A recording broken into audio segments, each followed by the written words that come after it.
started as a great big adventure, nothing more. I was going to build her with Pajaro and then sail around the world. Pajaro said he could finish her within 3 years, with Bunga Day and then Balungo and his family helping us with materials, and there were Mbena from all over the rainforest helping us too. But then Pajaro died, and then the boat almost died too. No one to take over. But finally, Pajaro's brother Rufino came to the rescue, and we managed to finish her. We launched her in 1985 and named her the Pajaro Jai, the magical bird, in honor of Pajaro, and I still thought she was made for travel and adventure. But then the Nature Conservancy got wind of her, and saw the great connection with the rainforest, her crew being half Mbena, and asked if they could use her for a conservation event they were planning. That's how it all began, this struggle to protect the rainforest and its people, now 26 years and counting. It wasn't altruism. It was a kind of moral trap. These Mbena were my friends, and I had the money and the connections, and they needed to save their world, and they trusted me, and now that I was in, there wasn't any way out. Back in the USA, the Twin Towers were still new, and the country was surging ahead with computer technology. I'd been out of the Peace Corps for 15 years, and my software company was doing well. I'd discovered a kind of idiot savant talent which allowed me to underbid competition by an average 80% and still make good money.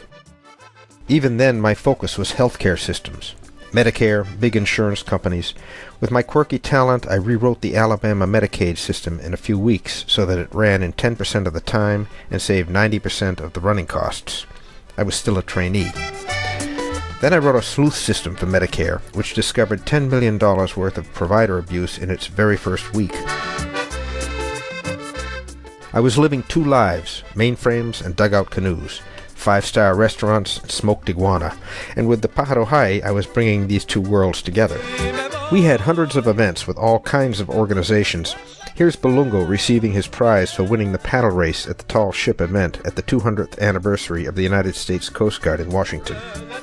Here he is with his dugouts at the Twin Towers in New York City.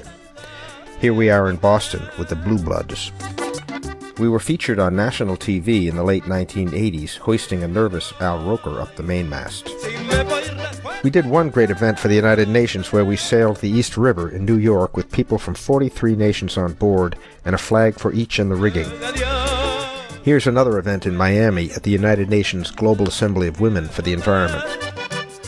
Kennedys and Rockefellers, princes and presidents, senators and ambassadors, dukes and duchesses and princesses, all came to see the magical boat with its rainforest crew, and in this way we spent 5 years trying to save harpy eagles and Siberian tigers and African lions and the world in general.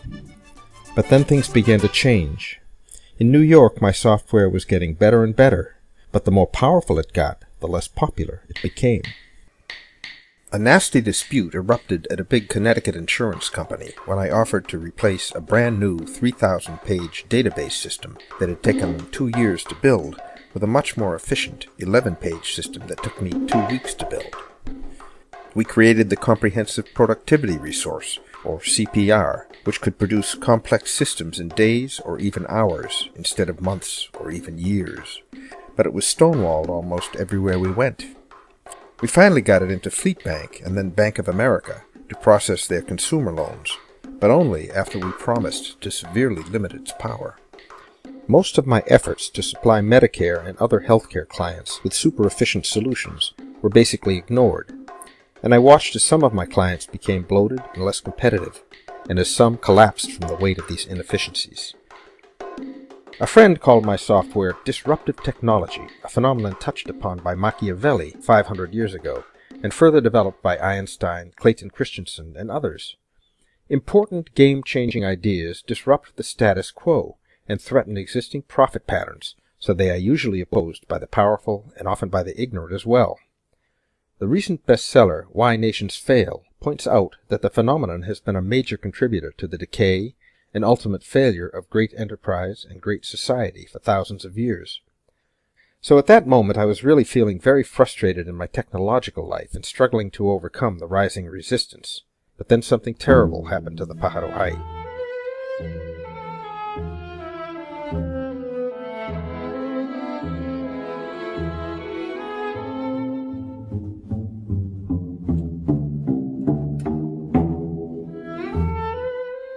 After a month-long series of events in Montego Bay, helping to save their coral reefs, we sailed for Panama and hit a coral head during a storm, and were shipwrecked on Bajo Nuevo, 135 miles south of Jamaica.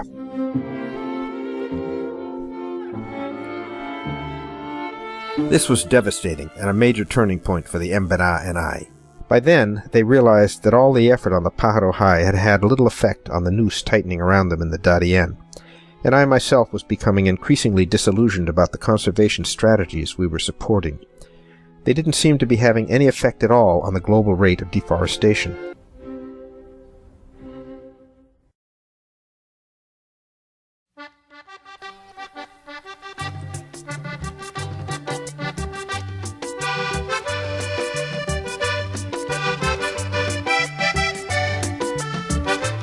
And the years rolled on. But in the Darien, this new perspective revealed new possibilities which gave us new hope. And though we were by now well into middle age, we began again to dream.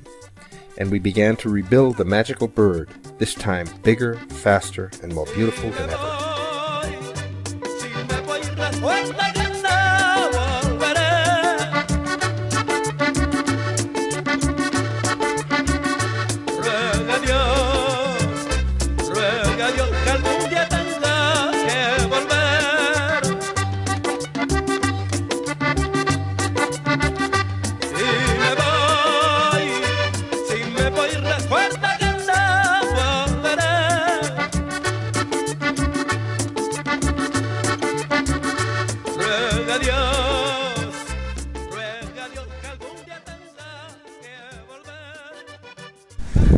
I'm Jim Brunton, and I'm here on a beach in Panama's Los Santos province where we're getting the Pajaro Jai ready for its next odyssey up the west coast of the USA. With almost half a lifetime in the rainforest and the other half observing the evolution of the healthcare crisis in the United States, I've been witness to the dynamics of change in two evolving worlds. One evolving towards more poverty and less rainforest, and the other toward a culture of more of me and less of us.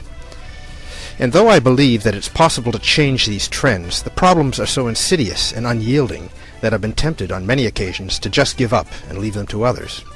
But I finally decided that there could be no excuse for destroying the Siberian tiger, or the African lion, or the United States for that matter, and that since we are principal participants in this dynamic, we must do our best to change its outcome.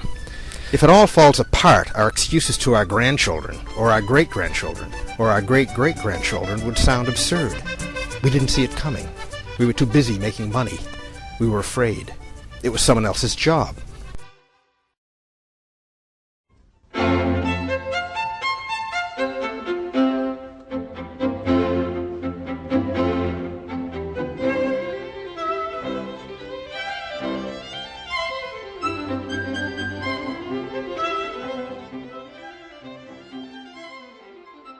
This funding initiative is one way to participate. We invite you to join us as we complete the next chapter of our adventure by providing funds to 1. Prepare the Pajaro Jai and her native crew for the promotional odyssey up the coast of California. 2. Support the yacht and her crew during the odyssey. 3. Support events on the Pajaro Jai in California aimed at supercharging the Kaimokara project. Events that will be hosted by myself and Balungo and my indigenous colleagues, and designed to inform and inspire and enlist the active support at each city visited of the press, major blog owners, key business and political figures, you and I, and the American people.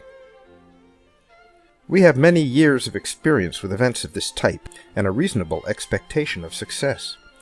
In 25 years, no invitation to come aboard the exotic Pajaro Jai has ever been turned down. Perhaps all this seems too grandiose, or so difficult as to be beyond human capacity. But it's obvious to many that we must act if our grandchildren are to have rich and healthy lives. And because our great nation's greatness is fading now, and the natural world around us is diminishing now, we need to act now. Thank you.